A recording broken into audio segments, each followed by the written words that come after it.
खामोश घर। एक पुराने गांव के किनारे एक सुनसान घर था जिसके बारे में लोग कहते थे कि वहाँ एक बुरी आत्मा रहती है। घर के दरवाजे पर हमेशा एक रहस्यमयी खामोशी छाई रहती थी और कोई भी उसके पास जाने की हिम्मत नहीं करता था। गांव के लोग इस घर को खामोश घर कहते थे क्योंकि वहाँ से कभी कोई आवाज नहीं आती थी। एक रात एक जवान लड़का जिसका नाम अहमद था गांव से गुजर रहा था। अहमद को चैलेंज पसंद थे और उसने गांव वालों की बातें सुनकर फैसला किया कि वह इस खामोश घर में घुसकर देखेगा कि वहाँ क्या राज छिपा है। अहमद ने घर के दरवाजे पर दस्तक दी लेकिन कोई जवाब नहीं आया। दरवाजा खुद ब खुद खुल गया और अहमद ने अंदर कदम रखा। घर के अंदर हर तरफ अंधेरा था और हवा में एक अजीब सी बू फैली हुई थी। अहमद ने अपनी टॉर्च जलाई और आगे बढ़ने लगा। घर के हॉल में एक पुरानी पेंडुलम घड़ी लटक रही थी लेकिन उसकी सुइयां हिल नहीं रही थीं। अहमद ने घड़ी को देखा और आगे बढ़ा। उसे एक सीढ़ी नजर आई जो ऊपर की ओर जाती थी। अहमद ने सीढ़ियां चढ़ना शुरू किया लेकिन हर कदम पर उसे ऐसा लगता था जैसे कोई उसे देख रहा हो। जब अहमद ऊपर पहुंचा तो उसे एक कमरा नजर आया जिसका दरवाजा आधा खुला था। अहमद ने दरवाजे को धक्का दिया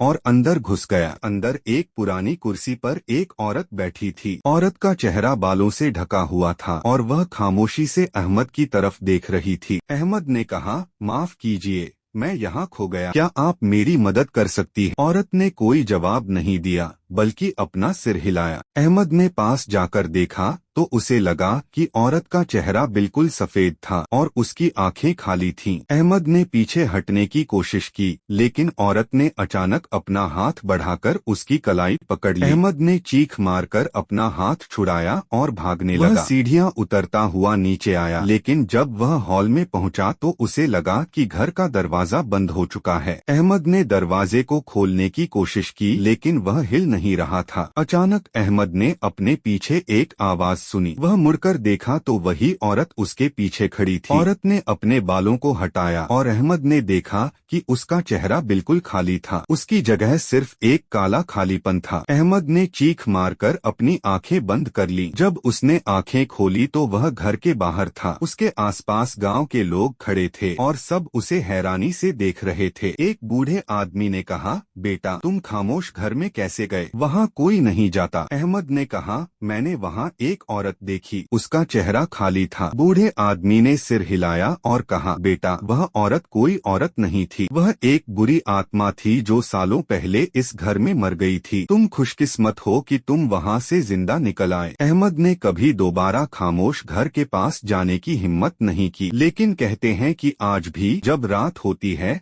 तो खामोश घर से एक औरत की चीखें सुनाई देती हैं। तो क्या अहमद सच में बुरी आत्मा से बच गया था या वह अब भी खामोश घर में फंसा हुआ है?